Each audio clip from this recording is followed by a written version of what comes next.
Amaravati ఓఆర్ఆర్కు ఎటతిరిగి CRDA పచ్చజెండా ఊపిందండి. 25,000 కోట్ల రూపాయలు భరించేందుకు కేంద్ర ప్రభుత్వం సిద్ధమైంది. పలు కీలక ప్రాజెక్టులకు కూడా ఆమోదం తెలిపింది.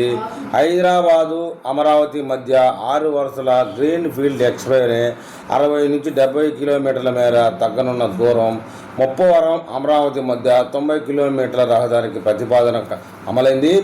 రాయలసీమ నుంచి కూడా రాజధానికి పెరగనున్న అనుసంధానం అంటూ ఒక అప్డేట్ ఇచ్చారు. రాజధాని అమరావతిని రాష్ట్రంలోని ఇతర రాష్ట్రాలతో అనుసంధానించే పలు రహదారులు ప్రాజెక్టులకు కేంద్ర ప్రభుత్వం అయితే ప్రాథమికంగా ఆమోదం తెలిపింది. వాటిలో 189 కిలోమీటర్ల పొడవైన Amaravati outer ring road ORR సహా మరో కీలక ప్రాజెక్టులు కూడా ఉన్నాయండి. 2014-2019 మధ్య తెలుగుదేశం ప్రభుత్వం చేపట్టినటువంటి కొంత ముందుకు తీసుకెళ్లాక అధికారంలోకి వచ్చిన జగన్ ప్రభుత్వం అటకెక్కించింది, కూనీ చేసింది. ప్రాజెక్టులు విభజన చట్టంలో ఉన్న ప్రాజెక్టులే. ముఖ్యమంత్రి చంద్రబాబు వాటన్నిటిని మళ్ళీ కేంద్రం ముందుంచి ప్రాథమికంగా ఆమోదం లభించేలా చేశారు.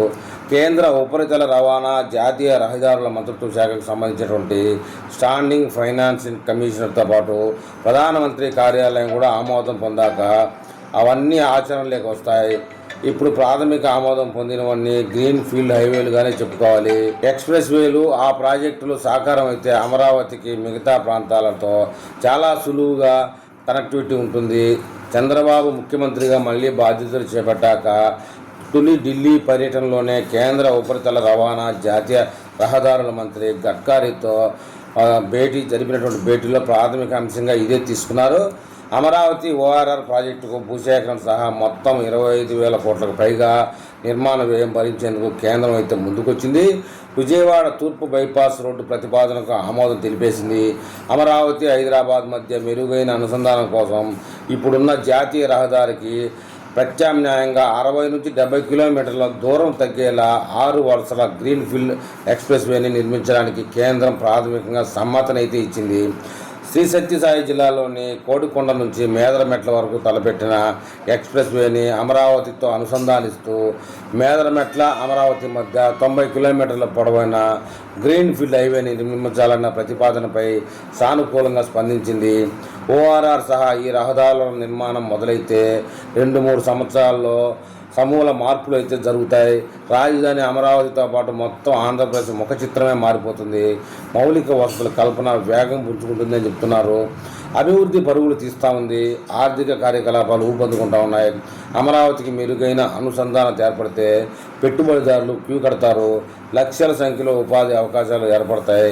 మరోవైపు ఇన్నర్ రింగ్ రోడ్డు ఐఆర్ఆర్ అనేది ప్రతిపాదనను రాష్ట్ర ప్రభుత్వం ఆలోచన చేస్తూ ఉంది. ఇక జగన్ ఉరివేసిన ఓఆర్ఆర్కి మళ్ళీ ఊపిరి అంటూ కేంద్ర ప్రభుత్వం అయితే అమరావతితో పాటు రాష్ట్ర అభివృద్ధిని పరుగులు పెట్టించే ఆర్థిక కార్యకలాపాలకు చోదక శక్తిగా నిలిచే ఓఆర్ఆర్ ప్రాజెక్టు కేంద్రం డిపిఆర్ను ఆమోదించేసింది. భూసేకరణ ప్రారంభించేందుకు సిద్ధమైన దశలో 2019లో అధికారంలోకి వచ్చిన జగన్మోహన్ రెడ్డి అమరావతిపై కక్షితో ఓఆర్ఆర్ని అటకెక్కించారు. అమరావతికి ఓఆర్ఆర్ అవసరం లేదని కేంద్ర ప్రభుత్వానికి స్పష్టంగా లేఖ రాశారు. తొలి ఢిల్లీ పర్యటనలోనే చంద్రబాబు ఓఆర్ఆర్పై కేంద్రాన్ని ఒప్పించేశారు.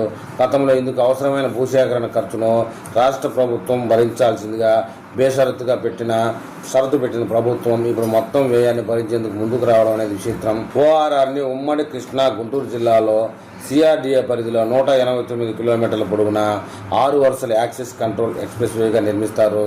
2 పక్కల సర్వీస్ రోడ్లు ఉంటాయి.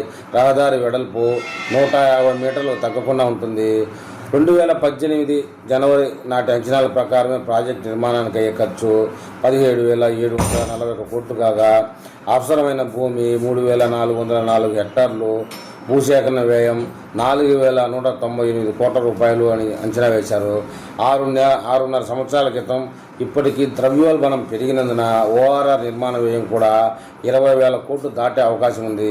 భూసేకరణకు అయ్యే ఖర్చు కూడా కలిపితే అది 25,000 కోట్లకు చేరవచ్చునని అంచనా వేస్తా ఉన్నారు.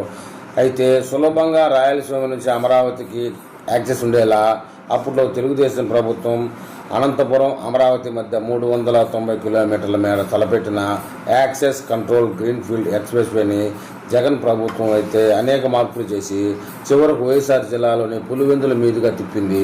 శ్రీ సత్యసాయి జిల్లాలోని కోడికొండ సమీపంలో మొదలయ్యే ఆ రహదారిని బాపట్ల జిల్లా మేదరమెట్ల సమీపంలో ముప్పవరం వద్ద చెన్నై కోల్కతా NH లో కలిసేలా పరిమితం చేసింది. ఆ రహదారి ఇప్పటికీ టెండర్లు పిలిచి పనులు కూడా అప్పగించడంతో చంద్రబాబు ప్రభుత్వం అమరావతి నుంచి ముప్పవరం వరకు 90 కిలోమీటర్ల మేర కొత్తగా గ్రీన్ ఫీల్డ్ హైవే నిర్మించాలన్న ప్రతిపాదనను కేంద్రం ముందుంచింది. దానివల్ల బెంగళూరు, రాయలసీమతో పాటు నెల్లూరు, ప్రకాశం జిల్లాల నుంచి వచ్చేవారు ముప్పవరం నుంచి నేరుగా అమరావతి చేరుకోవచ్చు. దీనికి కేంద్ర ప్రభుత్వం ఆమోదం తెలిపింది. అప్పట్లో తెలుగుదేశం పార్టీ ప్రభుత్వం అనంతపురం, అమరావతి మధ్య ప్రతిపాదించిన ఎక్స్ప్రెస్ వేకి కేంద్ర ప్రభుత్వం ఆమోదం తెలిపి నేషనల్ హైవే 544F అనే సంఖ్యనైతే కేటాయించింది. భూసేకరణ ప్రక్రియ మొదలుపెట్టి పెగ్ మార్కింగ్ చేశారు. జగన్ ప్రభుత్వం ఆ రహదారిని అమరావతి వరకు తీసుకురాకుండా చిలకలూరుపేట వద్ద నిర్మిస్తున్న చెన్నై కోల్కతా హైవే బైపాస్లో కలిపేలా మార్పులైతే చేసింది. దాని ప్రకారం DPRలు సిద్ధమయ్యాక దాన్ని పక్కన పెట్టడం జరిగింది. ఆ తర్వాత వైఎస్ఆర్ జిల్లా మీదుగా కోడూరు, ముప్పవరం మధ్య గ్రీన్ ఫీల్డ్ ఎక్స్ప్రెస్ వేను ప్రతిపాదన తెరపైకి తెచ్చారు. ఏపీ, కర్ణాటక సరిహద్దుల్లో బెంగళూరు, హైదరాబాద్ హైవేపై కోడికొండ సమీపంలో కోడూరు వద్ద మొదలై ముప్పవరం వద్ద చెన్నై కోల్కతా జాతీయ రహదారిలో కలిసేలా ప్రతిపాదనలు అయితే రూపొందించారండి. 344 కిలోమీటర్ల ఆ రహదారికి బెంగళూరు, విజయవాడ ఎక్స్ప్రెస్ వే పేరు పెట్టడం కూడా జరిగింది. ఆ రహదారిలో రాయలసీమ నుంచి వచ్చేవారు అమరావతి చేరుకోవాలంటే ముప్పవరం నుండి చెన్నై కోల్కతా హైవేలో చిలకలూరుపేట మీదుగా గుంటూరు, మంగళగిరిని దాటుకుని వెళ్లాల్సి ఉంటుంది.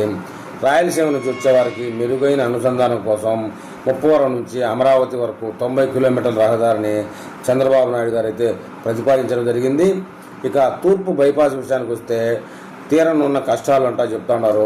విజయవాడ తూర్పు బైపాస్ రహదారిని సుమారు 49 కిలోమీటర్ల మేర 4 వరుసలుగా నిర్మించాలని ప్రతిపాదనకు కేంద్ర మంత్రి గడ్కరీ ఆమోదం తెలిపేశారు. అప్పట్లో తెలుగుదేశం ప్రభుత్వం రాజధాని అమరావతిని విజయవాడ చుట్టూ ఇన్నర్ రింగ్ రోడ్డు నిర్మించాలనుకుంది. అప్పటికి విజయవాడ పశ్చిమ బైపాస్ రహదారి నిర్మాణం మొదలవలేదు.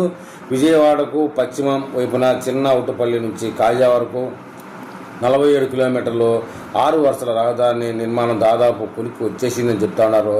దీంతో ప్రస్తుతానికి రాజధాని IRR ప్రతిపాదన గురించి ఆలోచనలో పడింది. విజయవాడ తూర్పు బైపాస్ రహదారి ప్రతిపాదనకు ప్రభుత్వం ఆమోదం తెలపాలన్న కేంద్ర రాష్ట్ర ప్రభుత్వం కోరింది. విజయవాడ పశ్చిమ రహదారి నిర్మాణం రాజధాని అమరావతి మీదనే జరగబోతా ఉంది. తూర్పు బైపాస్ కూడా పూర్తయితే అమరావతి మీదుగానే విజయవాడ చుట్టూ రింగ్ రోడ్డు ఏర్పడుతుంది. విజయవాడ ORR, IR కలిపి ప్రాజెక్టుని పూర్తిగా అటకెక్కించిన జగన్ ప్రభుత్వం అప్పట్లో విజయవాడ తూర్పు బైపాస్ రహదారి నిర్మించాలని కేంద్రాన్ని అయితే కోరింది. విజయవాడ చుట్టుపక్కల లాజిస్టిక్ పార్కుల ఏర్పాటుకు 100 ఎకరాలు కేటాయిస్తే విజయవాడ తూర్పు బైపాస్ రహదారి భూసేకరణ అయ్యే వ్యయాన్ని కూడా భరించేందుకు కేంద్రం అంగీకరించింది. కానీ భూమిని కేటాయించడంలో జగన్ ప్రభుత్వం విఫలమవడంతో అది ఆగిపోయింది.